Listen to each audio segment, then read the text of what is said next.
El diario Voz Populi ha publicado el 3 de septiembre último que, en un documento del Ministerio del Interior, España ha admitido lo que durante años se ha negado de manera oficial, que Ceuta y Melilla sufren un asalto continuado, entre comillas, desde territorio marroquí.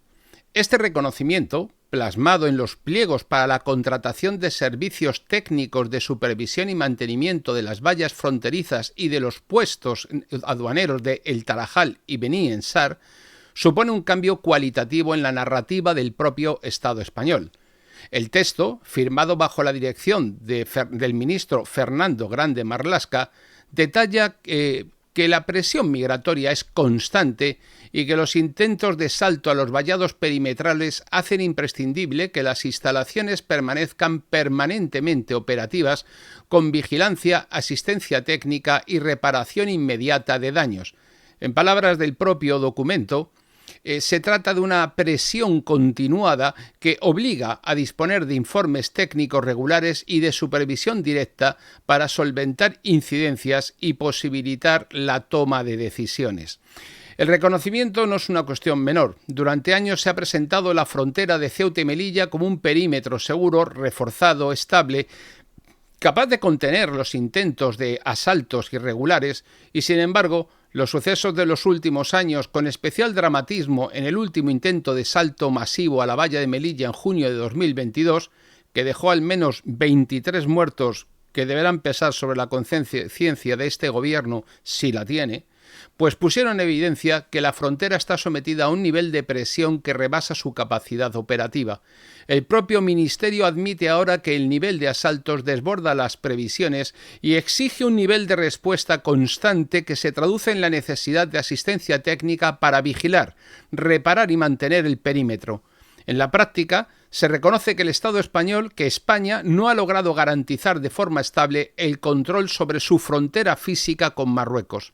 La reconstrucción y la construcción de las vallas de Ceuta y Melilla se inició en los años 90, en paralelo a los procesos de integración europea, como respuesta a los primeros intentos organizados de asalto colectivo a la frontera. En 2005 ya se registraron oleadas que costaron vidas humanas y que obligaron a reforzar las infraestructuras. El vallado fue progresivamente elevado. Se añadieron cámaras, sensores y puestos de vigilancia, pero las entradas masivas han continuado bajo la tolerancia del Reino de Marruecos, que utiliza esto como parte de su guerra híbrida contra España. En 2018 se produjeron saltos de cientos de personas en un solo día y en 2021 la propia crisis diplomática entre España y Marruecos desembocó en la entrada de más de 10.000 personas en Ceuta en apenas 48 horas. ¿Qué haría este gobierno en Logroño para que le ocurriese eso? Y lo cierto es que fue un episodio que mostró hasta qué punto Rabat utiliza el flujo migratorio como instrumento de presión política en la guerra que tiene abierta contra España. Lo que Interior llama hoy asalto continuado no es un fenómeno espontáneo, es la prolongación de una estrategia marroquí de instrumentalización de la emigración como un arma contra España en sus reclamaciones sobre territorio español y en la afirmación de sus intereses ilegales contra el Sáhara español y la codicia con la que mira a Ceuta, Melilla, el archipiélago canario y todo el territorio español del Estrecho. El documento de Interior revela también que el gobierno es consciente de que la presión migratoria no se limita a Ceuta y Melilla, sino que se extiende a Canarias. En otro contrato, el Ministerio de Migraciones admite, ese que dirige una señora con pasaporte español, admite que la llegada masiva de inmigrantes a las islas constituye un riesgo para la seguridad y el orden público. Reconoce que desde el verano de 2023 las entradas han crecido de forma inédita y que la saturación de los centros de acogida puede desembocar en un colapso de servicios esenciales con consecuencias graves para el orden público. Así, el Ejecutivo admite de forma oficial lo que hasta ahora se maquillaba y se escondía a los españoles con un lenguaje ambiguo que España enfrenta a una situación de presión fronteriza y migratoria que supera la capacidad instalada y que amenaza con desbordar el orden público en territorios clave de la geografía nacional. Lo doctrinalmente relevante es que estas admisiones constituyen la constatación de que el Estado, el gobierno El ministro del Interior, Fernando Grande Marlaska, es consciente de la vulnerabilidad del territorio nacional. Se reconoce por escrito que las fronteras están sometidas a un nivel de presión que supera la capacidad de gestión de nuestra administración y se admite que la llegada masiva de inmigrantes afecta a la seguridad interior. Esto implica, en términos estratégicos, que la soberanía española se encuentra comprometida en sus puntos más frágiles: Ceuta, Melilla y Canarias. Nuestro territorio nacional no está garantizado. Todos ellos son territorios insulares o periféricos donde la capacidad de proyección del Estado depende en gran medida de su voluntad política y de su disposición a confrontar con Marruecos y también con la quinta columna de marroquíes que han introducido en España. Es importante subrayar que Marruecos no es un simple actor pasivo. Rabat utiliza de manera sistemática el flujo migratorio como instrumento de presión. Cuando quiere abrir un pulso diplomático, relaja los controles en sus fronteras y permite la salida de miles de personas hacia territorio español, o incluso va a buscarlos a los colegios a los niños para saltar la valla. La crisis de Ceuta de 2001 fue prueba de ello y también fue la demostración más evidente de cuanto estoy diciendo, pero no es la única. Cada cierto tiempo, las ciudades autónomas y las islas registran repuntes que coinciden con momentos de tensión política bilateral. La presión migratoria se convierte así en un instrumento de chantaje estructural. Interior lo reconoce, ahora en sus documentos, obviamente, pero lo disfraza bajo un lenguaje técnico de contratación de artilugios e instrumentos que evidentemente son y sirven para lo que sirven. Pero el trasfondo es muy claro. España admite que está siendo desbordada y que está sufriendo un asalto desde Marruecos. Desde la perspectiva de defensa de España, este reconocimiento debería implicar una reacción estratégica de carácter nacional. Sin embargo, lo que observamos es una respuesta limitada a la contratación de servicios de mantenimiento y a la elaboración de informes técnicos, poco más que comprar unas linternas para la Guardia Civil.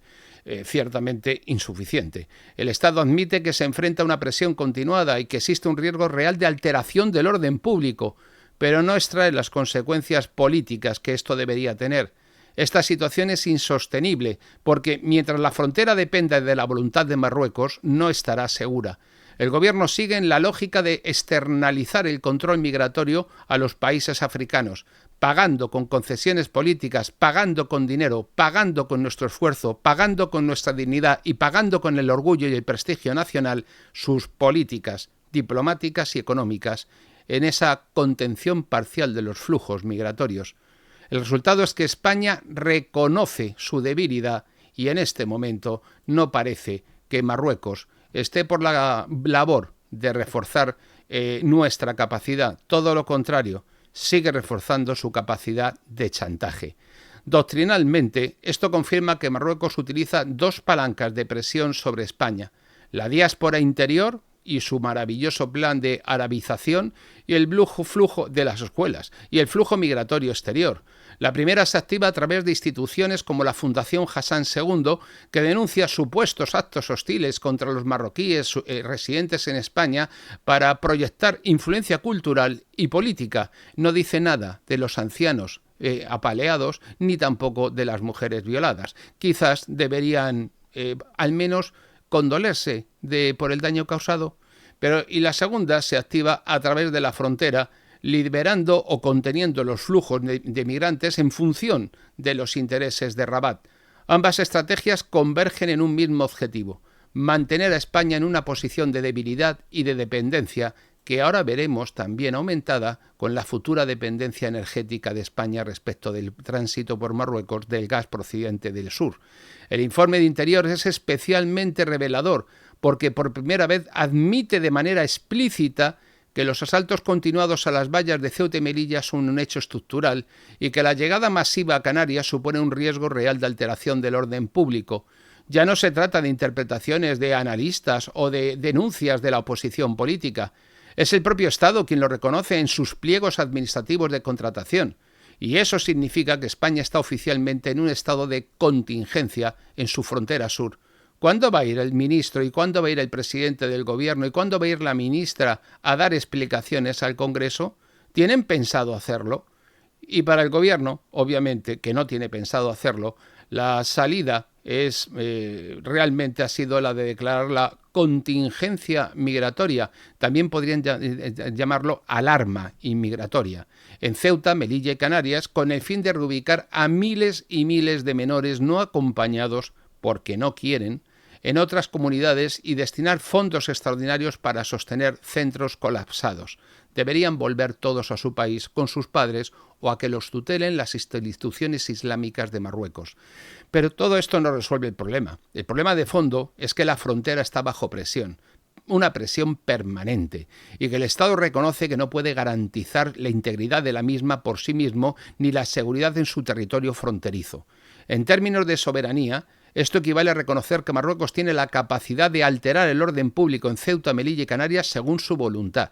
Y esa capacidad se traduce en poder político, y cada concesión que Rabat exige, ya sea sobre el Sáhara Occidental, sobre la gestión de las aguas territoriales, sobre programas culturales, sobre aduanas en Ceuta Melilla o sobre cómo tenemos que organizar los ayuntamientos y los polideportivos, se apoya en la amenaza implícita de abrir la frontera migratoria. El documento de Interior confirma que el Estado español lo sabe, lo repito por cuarta vez. El problema es que, aun sabiéndolo, siguen callando y aceptando el juego marroquí. ¿Qué tienen que ocultar? ¿Qué tenían en sus teléfonos móviles? La defensa de España exige romper esta dinámica. No se trata únicamente de reforzar las vallas o de ampliar los contratos de mantenimiento. Se trata de asumir que estamos ante un problema de soberanía nacional y de integridad territorial. La admisión oficial del asalto continuado a las vallas de Ceuta y Melilla es la prueba escrita, la confesión de parte que nos releva de la prueba de que la seguridad nacional está comprometida. La presión migratoria no es un fenómeno casual, es un fenómeno causal. Es un arma diplomática en manos de Marruecos, y mientras España siga dependiendo de Rabat para contener los flujos migratorios, España seguirá siendo vulnerable. El reconocimiento del Ministerio del Interior debería ser el punto de partida para una estrategia nacional que devuelva a España el control pleno de sus fronteras, el control pleno de su territorio y que ponga fin a esta lógica de humillación, de sometimiento, de chantaje y de vasallaje con relación al Reino de Marruecos.